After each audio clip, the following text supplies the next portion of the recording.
Bueno, ahí veíamos el tren de la vida, finalmente, Gloria, el tren de la vida del nacimiento y esta oportunidad que tiene Paraguay con lo que sería el bono demográfico. Y sobre todo también pensar, es nuestro hoy, pero para el mañana. Pensar en que nosotros vamos a ser adultos mayores y qué es lo que nos viene detrás. O sea, es como oportunidades únicas que cada país tiene. Hoy, por ejemplo, podemos hablar 70% de población joven. Pero no podemos hablar de eso porque la población adulta o adulta mayor va a ir creciendo también. ¿Y qué ofrecemos? Claro. Bueno, temas que vamos a estar abordando, así que agradecemos el tiempo a esta inmensa mesa de debate. Nos acompaña Rocío Galeano, representante auxiliar del Fondo de Población de las Naciones Unidas, Mirta Rivarola, oficial de Género y Adolescencia del Fondo de Población de las Naciones Unidas, y en el medio está Adriane Salinas Bonfín, oficial de Salud Sexual y Reproductiva del Fondo de Población de las Naciones Unidas. Un buen tema para debatir, para analizar, no solamente por el calendario, porque esté en análisis lo que es las Naciones Unidas, Gloria, porque son temas que tenemos que analizar siempre y pensar cómo está el país en estos temas y qué es lo que se proyecta a partir de esto finalmente. Parecerá una cuestión hasta catedrática, pero Rocío, ¿qué es lo que analizamos cuando hablamos de un bono demográfico? Bueno, el bono demográfico es una ventaja que tiene un país, una ventaja demográfica cuando tiene una población mayor en etapa productiva. Esto quiere decir los adolescentes, los jóvenes y los adultos, que la población dependiente, es decir, los niños y los adultos mayores. Esta ventaja demográfica se da en un momento de la historia de un país y, un poco analizando las tendencias demográficas, no solo de Paraguay, sino a nivel global, es una ventaja irrepetible. Por eso es que hablamos de que el bono demográfico es una oportunidad y para nuestro país es absolutamente estratégico, porque representa nuestra gran oportunidad de crecer y de desarrollarnos como país. Decía Gloria, tenemos el 70% de la población joven, sí, es así, casi el 60% menor de 30 años, eso es una enorme ventaja. Y cuando hablamos del bono nos referimos específicamente a la población entre 15 y 29 años, que es aquella en la cual debemos invertir, dotarle de todas las capacidades, de todo el capital humano, de educación, de salud, de protección, de oportunidades de empleo, para que esa población luego, al insertarse a la vida productiva, pueda producir con mayor eficiencia, pueda invertir y pueda generar ahorros, de manera que podamos enfrentar ese futuro que mencionabas desde una mejor posición. Es como un orocuí, así hablando lo más sencillo, ¿no? Es como que la vida te da así una ventaja, ¿no? Así mismo, así mismo. Y decimos ¿por qué decimos que para Paraguay el bono demográfico es absolutamente estratégico cuando hablamos de la agenda de los Objetivos de Desarrollo Sostenible, que es la agenda que nos une a nivel mundial en torno a 17 objetivos, ¿verdad? Porque para Paraguay este aprovechamiento del bono demográfico implica la gran oportunidad de reducir la pobreza, de mejorar los niveles educativos, de salud, de empleo, etcétera, enfocando en esta población que es la población mayoritaria en el país, que es la que justamente representa esa ventaja demográfica. Entonces, para nosotros, en el marco de la agenda de los Objetivos de Desarrollo Sostenible, el bono demográfico es un tema clave. Eso tiene un punto, un periodo. Eso tiene un periodo. Nosotros hoy en Paraguay tenemos el punto más alto de este bono demográfico.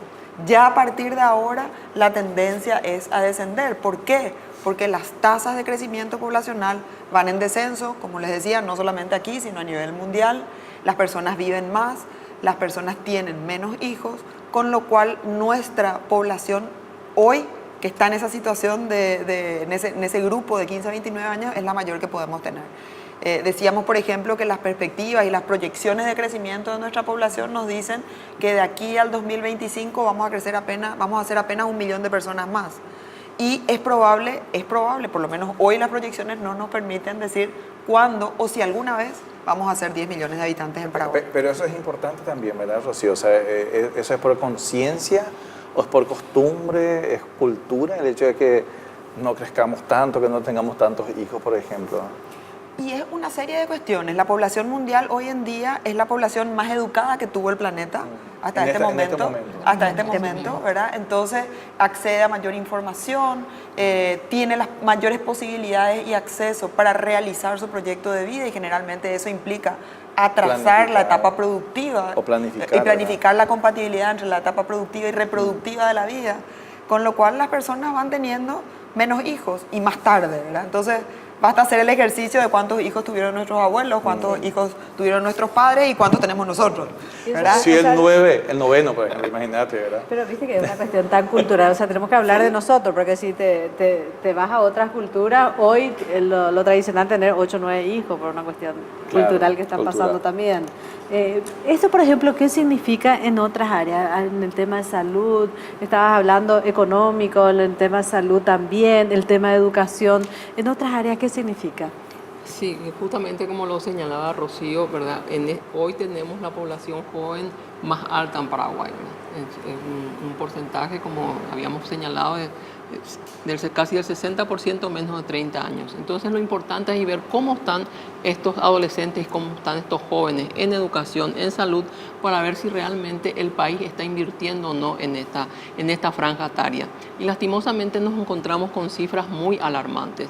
Por ejemplo, en educación, si bien se han hecho muchísimos esfuerzos y hoy podemos decir que la matriculación hasta el 9º grado es muy importante y casi a un nivel igualitario entre hombres y mujeres, y tenemos casi un 90% de matrícula.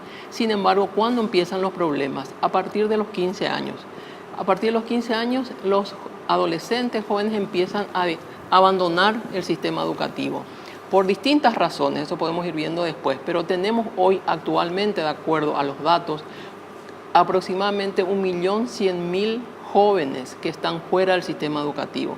¿Eso qué significa para el país? Que estos jóvenes no tienen estudios, lógicamente que después van a insertarse en empleos precarios. ¿Y dónde está ahí el bono demográfico? ¿Qué es lo que podemos hacer frente a esa situación?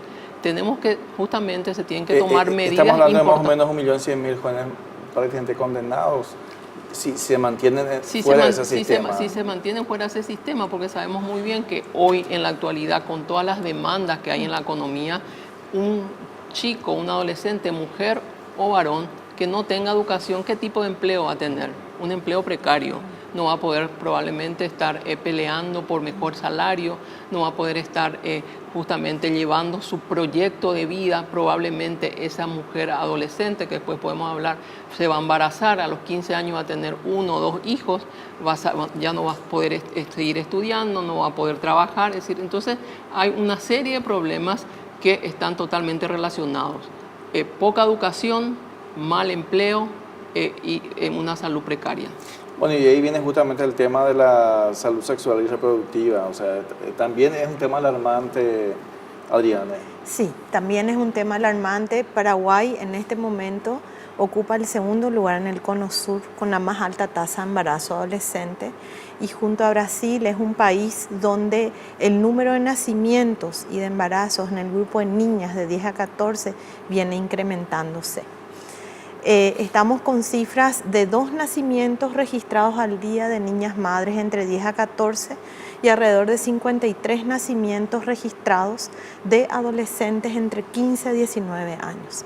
Sabemos que la mayoría de estos embarazos y estos nacimientos que se producen en las niñas entre 10 a 14 años son a consecuencia de abuso sexual. Peor todavía, ¿verdad? Peor todavía. Y lo otro es que en un estudio que se hizo también vimos que de todas las adolescentes embarazadas, el 45% no tenía la intención de embarazarse en el momento en que lo hizo.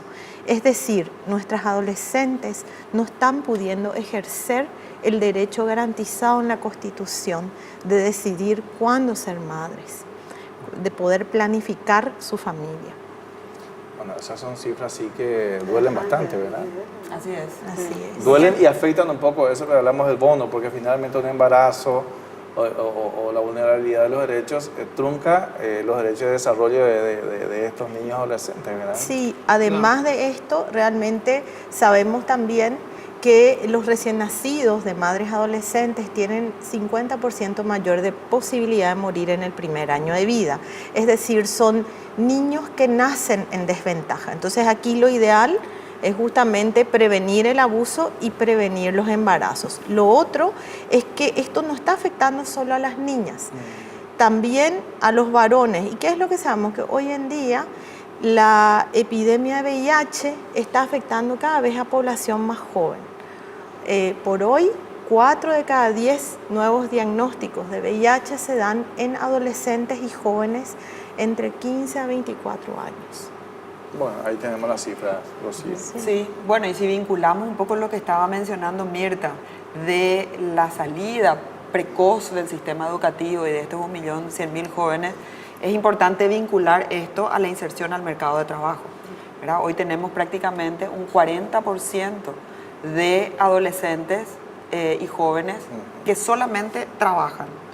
Quiere decir que no están en el sistema educativo, que probablemente, como decía Mirta, están insertándose en empleos precarios, informales, sin acceso a seguridad social, probablemente ganando menos del salario mínimo.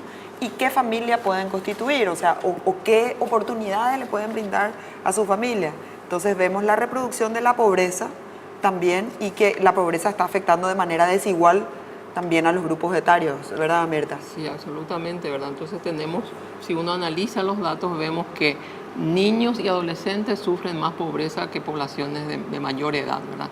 Entonces vemos también que aquellos que están empleados están en empleos precarios y, por ejemplo, no acceden a seguridad social, no acceden a los beneficios que por las propias leyes que existen en el país tendrían que acceder. Y justamente, ¿por qué no lo pueden hacer? Porque en el momento justamente de negociar en sus empleos, al no tener educación, al tener una cantidad de desventajas, lógicamente que ahí se produce una situación de una vulneración de derechos muy importante. Por esa razón es fundamental invertir hoy en políticas públicas dirigidas a esta población. Y como veníamos diciendo, esto se relaciona fuertemente con los Objetivos de Desarrollo Sostenible, que justamente dice que tiene como lema principal no dejar a nadie atrás.